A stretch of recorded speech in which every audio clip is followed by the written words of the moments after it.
In this video, I'll show you how to change an image in a Framer template step by step.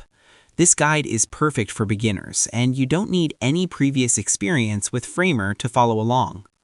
First, go to framer.com and log into your account. From your dashboard, open the template project you are working on.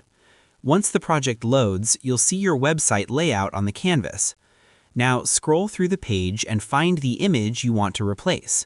In Framer templates, images can be inside sections, stacks, frames, or components.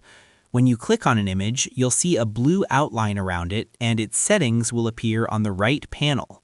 If clicking once selects a larger section instead of the image, double-click on the image area. This helps you go deeper into the layout and select the exact image layer. Once the correct image is selected, go to the right panel. Look for the Fill section. Most images in Framer are added as a background fill rather than a simple image block. Under Fill, you'll see an image preview. Click on that image preview. A media panel will open.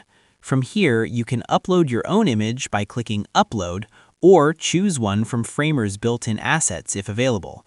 Select your new image and it will instantly replace the old one. Next, adjust how the image fits.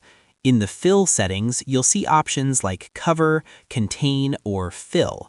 Cover is best for background-style images, while Contain works better if you need the full image visible without cropping. You can also adjust the position of the image.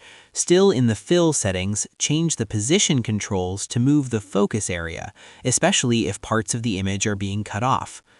If the image is inside a component and won't let you edit it directly, look for an instance label at the top of the right panel.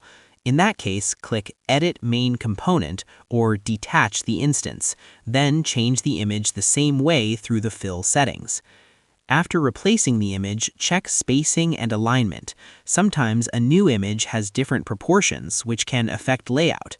Resize the frame or adjust height settings so the design still looks balanced. Finally, preview your site. Click the play button in the top right to see how the image looks on the live page. Also, switch to tablet and mobile breakpoints to make sure the image looks good on all screen sizes. That's it. Changing images in a Framer template is mostly about selecting the correct layer and updating the fill image. If this tutorial helped you, make sure to like the video and subscribe for more simple Framer guides. Thanks for watching.